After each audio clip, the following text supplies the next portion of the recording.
Ya halo semuanya, selamat datang di channel Cerita Si Kucing. Kali ini gue akan bercerita tentang kisah seorang pria yang meninggal tragis akibat pesugihan bedak ayu. Ya oke langsung aja. Siang itu Della kembali dihadapkan oleh amarah suaminya, yaitu Andre. Sudah 2 tahun lamanya Della menikah dengannya. Tapi, watak temperamentalnya semakin hari semakin menjadi. Dialah yang selalu menjadi sasaran empuk suaminya yang penuh hutang itu.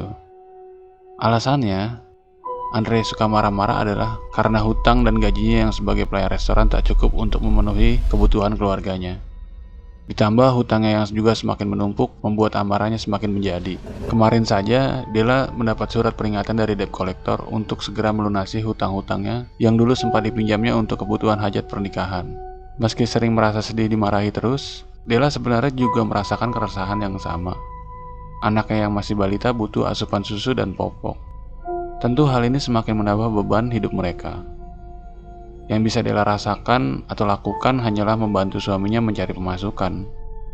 Ia memanfaatkan kemampuan meriasnya untuk melayani jasa MUA. Itu pun hanya bisa menutup kebutuhan anaknya karena Della tidak memiliki koneksi yang luas sehingga jasanya sebatas digunakan untuk mendandani acara wisudaan dan kartinian. Della benar-benar tidak tahan dengan keadaan ini, terlebih dengan amarah suaminya yang bisa saja mencelakainya suatu hari nanti. Della harus putar otak. Lelah berpikir, akibatnya Della ingin curhat dengan salah satu temannya yang juga sesama MUA. Dalam percakapan itu, Della menumpahkan segala bebannya kepada Sari, yaitu temannya ini. Temannya mendengarkan baik-baik dan menenangkan sahabatnya yang menangis sesenggukan itu. Di tengah telepon, Sari memberikan saran yang cukup beresiko kepada Della. Dan dia pun berkata, "Aku tahu sebuah cara agar kamu bisa membayar hutang, Del. Kamu harus melakukan pesugihan." Dan Della pun menjawab, "Memang bagaimana caranya, Sar?" Sari pun menjelaskan, "Aku pernah melakukan ini karena keuanganku sangat terhimpit waktu itu. Datanglah ke Mbah Bejo dan mintalah bedak kayu. Kalau sudah dapat, gunakan bedak itu untuk merias wajah klienmu. Dijamin, sekali kamu menggunakan itu, kamu akan kebanjiran pelanggan," kata Sari meyakinkan. Della tertarik dengan saran itu. Lagi pula tidak ada ruginya jika kliennya nanti memakai bedak itu. Toh mereka juga pasti kelihatan cantik. Keesokan harinya Della mendatangi Mbah Bejo untuk meminta bedak kayu itu. Ia sudah tidak sabar mendapatkan klien dan uang yang banyak. Della sudah melakukan saran dari Sari. Semalam ia menemui Mbah Bejo dan meminta bedak kayu tersebut. Dan benar aja, setelah menyelesaikan riasan dari acara wisudaan hari ini, Della mendapatkan banyak permintaan merias. Sejak itu, Della dikenal sebagai MUA berbakat.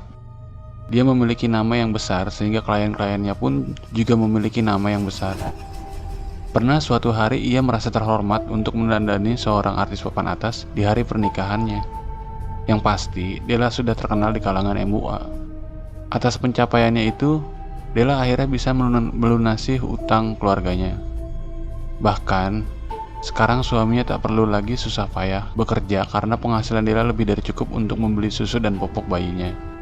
Della juga tak perlu khawatir lagi karena Andre sudah tidak pernah marah-marah lagi. Keluarganya kini hidup bahagia. Di titik ini, Della memutuskan untuk menghentikan pesugihannya.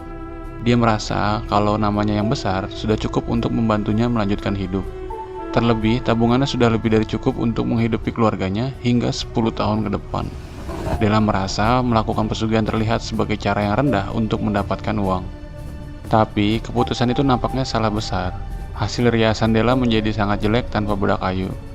Banyak kliennya yang komplain karena merasa dirugikan. Sudah bayar mahal tapi hasilnya tak lebih dari hasil riasan kampungan. Akibatnya, insiden klien yang banyak komplain itu menjadi bahasan di dunia maya. Ya bagaimana enggak, seorang MUA kondang tiba-tiba kehilangan bakat meriasnya. Mereka mencaci dan memaki Della habis-habisan di dunia maya. Skandal yang sedemikian menjadi makanan empuk bagi media-media yang suka meliput gosip artis, membuat nama Della tercemar. Bahkan, saking jelek namanya, rumah Della sampai dilempari oleh kotoran oleh orang-orang yang membencinya. Kejadian itu tentu berimbas kepada pekerjaannya. Semakin hari, tidak ada yang mau menyewa jasanya. Della dan suaminya sudah menganggur sekarang. Tapi, Della tidak tahan dengan omongan orang. Sampai saat menganggur pun, caci dan maki tidak berhenti diberikan kepadanya. Hal itu membuatnya frustasi. Bagi Della, image yang jelek di masyarakat itu adalah bencana besar baginya. Sangat sulit untuk memperbaiki apalagi mengembalikannya. Della tidak bisa mengenyahkan pikiran bahkan sosok dirinya akan selamanya dianggap pembohong di mata orang. Pikiran itu sangat mengganggu Della. Ia putus asa.